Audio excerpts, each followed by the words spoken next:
The Book of Nahum. The burden against Nineveh. The book of the vision of Nahum the Elkoshite.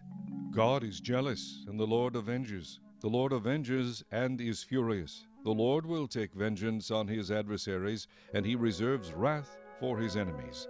The Lord is slow to anger and great in power, and will not at all acquit the wicked.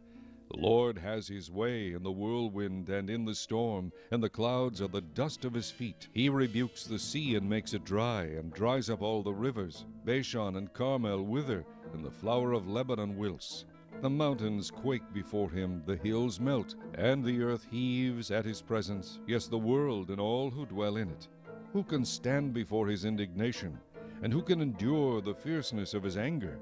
His fury is poured out like fire, and the rocks are thrown down by him.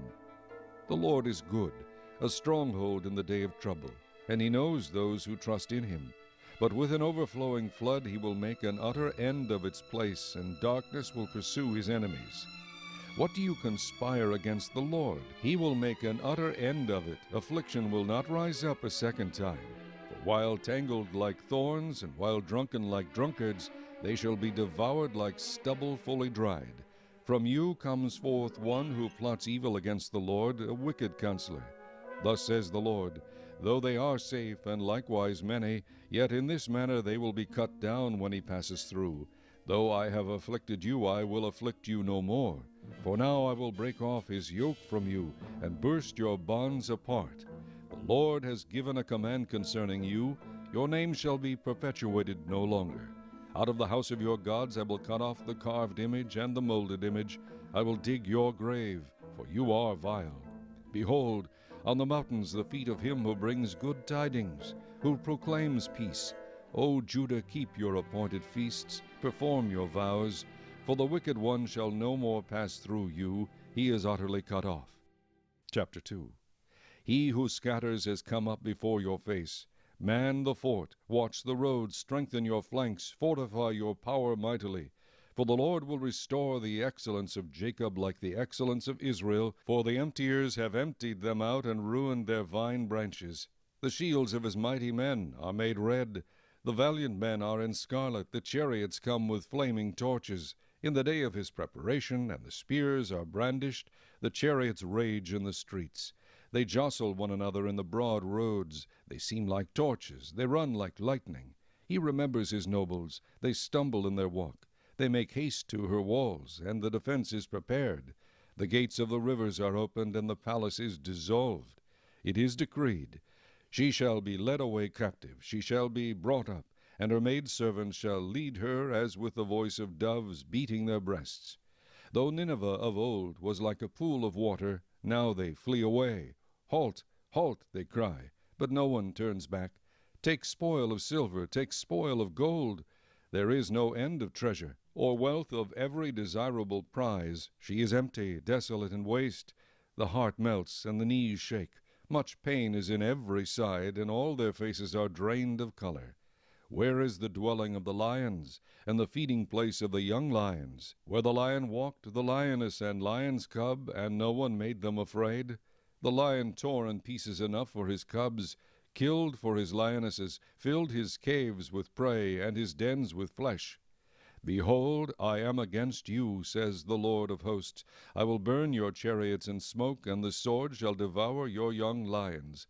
I will cut off your prey from the earth, and the voice of your messenger shall be heard no more.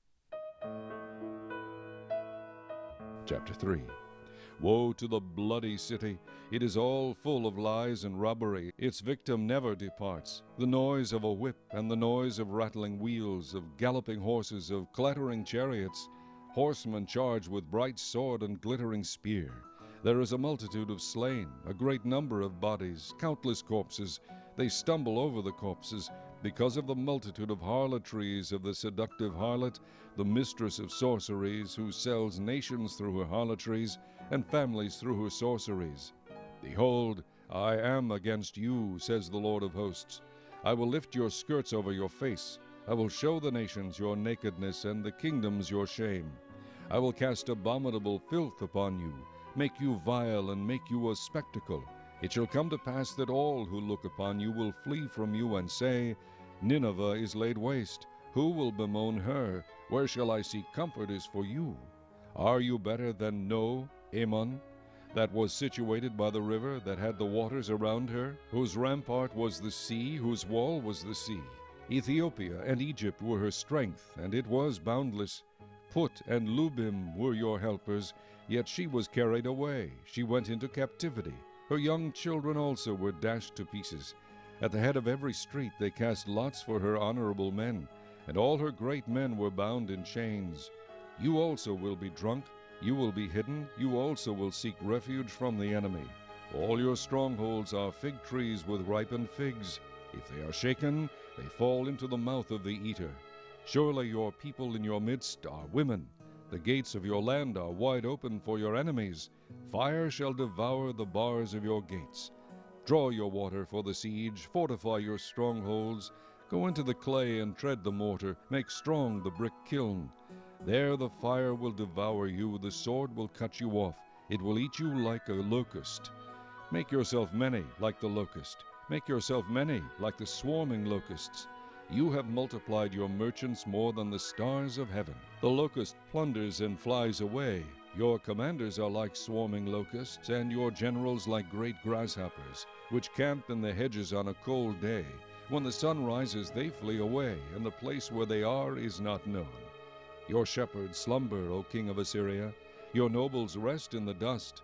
Your people are scattered on the mountains, and no one gathers them. Your injury has no healing. Your wound is severe. All who hear news of you will clap their hands over you, for upon whom has not your wickedness passed continually?